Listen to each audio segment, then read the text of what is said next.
सभी दोस्तों को नमस्कार। मित्रों, एक बार पुनः आप सभी का स्वागत है। आइए आप लोग राजस्थान यूट्यूब चैनल पे साथियों, देखिए यहाँ महाराणा कुंभा का दरबार आपको पढ़ाया जा रहा है और महाराणा कुंभा के दरबार की पॉइंट टू पॉइंट बात कर रहे हैं साथियों। आनंद आ जाएगा आप लोगों को। देखिए महाराणा कुंभा के दरबार सवाल बनता है, इसमें तो कोई किंतु परंतु नहीं है कि सवाल नहीं बनता। सवाल तो बनता है साथियों, आराम से देखेंगे हम लोग और मात्र 5 से 7 मिनट के अंदर महाराणा कुंभा में से सवाल निकल जाएंगे। सबसे पहले आता है साथियों कान्ह व्यास। देखो कान्ह व्यास और सारंग व्यास दो हैं, दोनों पहले आप अंतर स्थापित कर लें क्योंकि कहीं आप कंफ्यूज ना हो जाएं। भाई संगीत सारंगी से निकलता है ना, जब संगीत सारंगी से निकलता है इसका मतलब ये हुआ कि संगीत गुरु कौन हो गए, सारंग व्यास। इस तरीके से इसे याद रखेंगे, संगीत सारंगी से निकलता है तो सारंग व्यास इनके संगीत गुरु हो गए। अब बात करते हैं एकलिंग महात्म्य में महाराणा कुंभा के बारे में। यदि हमें कोई विश्वसनीय जानकारी मिलती है, सबसे ज्यादा विश्वसनीय कोई स्रोत है तो वह एकलिंग महात्म्य, और एकलिंग महात्म्य कान्ह व्यास के द्वारा रचित है। लेकिन याद रहे इसका जो पहला भाग है, पहला भाग कुंभा ने लिखा था जिसे राजवर्णन कहते हैं। ठीक है, क्या कहेंगे, राजवर्णन। तो कुंभा द्वारा लिखा गया भाग राजवर्णन कहलाएगा। तो कान्ह व्यास हो गया, सारंग व्यास हो गया। अब बात करें अत्रि भट्ट और महेश भट्ट। अत्रि भट्ट पहले, महेश बाद में। तो अत्रि भट्ट पिता है और महेश भट्ट बेटे हैं, और कीर्ति स्तंभ प्रशस्ति है उसके रचयिता है साथियों। अत्रि भट्ट ने शुरू किया, उसे पूर्ण किया वे महेश भट्ट ने किया। याद रहे आप लोगों को। तो क्या लिखा है मैंने, कीर्ति स्तंभ प्रशस्ति की शुरुआत गणेश व शिव की स्तुति से प्रारंभ होती है और इसकी इन्होंने की। अत्रि भट्ट का पुत्र है, कीर्ति स्तंभ प्रशस्ति को पूर्ण किया। कीर्ति स्तंभ, जैन कीर्ति स्तंभ अलग है, जैन व्यापारी बघेरवाल जीजा ने बनाया, आदिनाथ को समर्पित है। विजय स्तंभ जो महाराणा कुंभा ने बनाया वह भगवान विष्णु को समर्पित है। ध्यान रखें आप लोग, ठीक है। अब बात कर रहे हैं साथियों मंडन। महाराणा कुंभा का प्रधान शिल्पी का नाम मंडन है, और मंडन का पूरा परिवार पढ़ना पड़ेगा। मंडन पढ़ना पड़ेगा, उसका भाई नाथा पढ़ना पड़ेगा, आपको गोविंद पढ़ना पड़ेगा। मंडन पढ़ना पड़ेगा, आपको नाथा पढ़ना पड़ेगा, गोविंद पढ़ना पड़ेगा। सवाल बनता है साथियों यहां से, महाराणा कुंभा का प्रधान शिल्पी क्या कहलाएगा, मंडन। कहां का रहने वाला था, गुजरात का।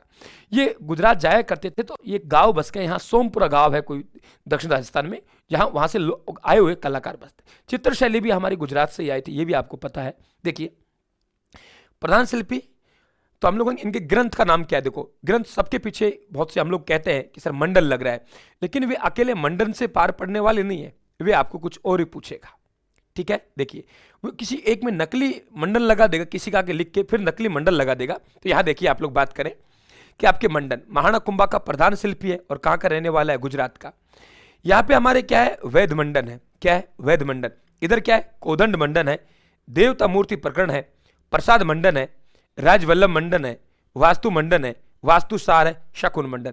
कैसे याद करेंगे, देखो वैद, वैद कोदंड देवता के प्रसाद चढ़ाएंगे तो वास्तु का सार भी आएगा, शकुन मिलेगा। ऐसे ध्यान रखेंगे क्योंकि मंडन तो लगा हुआ है, मंडन से पार पड़ने वाले नहीं है।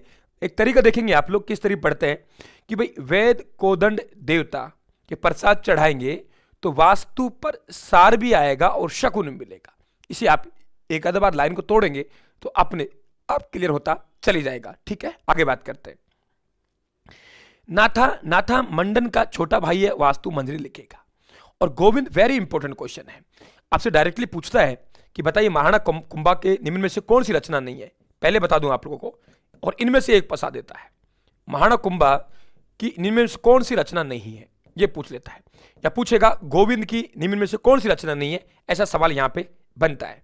अब आप कैसे पहचाने, देखिए गोविंद मतलब भगवान श्री कृष्ण, गोविंद मतलब भगवान कन्हैया।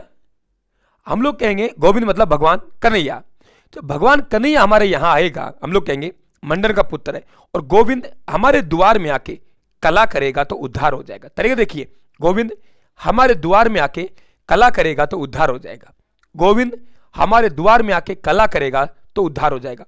गोविंद हमारे द्वार में आके कला करेगा तो उद्धार हो जाएगा। गोविंद हमारे द्वार में आके कला करेगा तो उद्धार हो जाएगा। गोविंद हमारे द्वार में आके कला करेगा तो उद्धार हो जाएगा।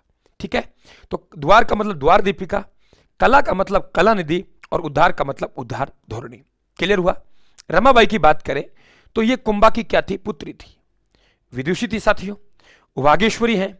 विवाह जूनागढ़ में हुआ लेकिन वहां से अपना जीवन व्यतीत किया वे जावर उदयपुर में किया था साथियों। योगिनी भट्टनम के नाम से उस समय जावर को जाना जाता था, ये भी आप लोग ध्यान रखें। और महाराणा कुंभा की जो हत्या की वे साथियों इनके पुत्र उदा ने की थी, और उदा राजा भी रहा है 5 साल के लिए, 1468 से 1473 तक राजा रहा है। और आपको पता होना चाहिए इस बात का, राजा तो रहा है। उसके बाद क्या हुआ है कि ये रायमल, जो उदा का भाई था, दोनों में युद्ध होता है, दाड़िमपुर का युद्ध, और दाड़िमपुर के युद्ध में रायमल जीत जाता है।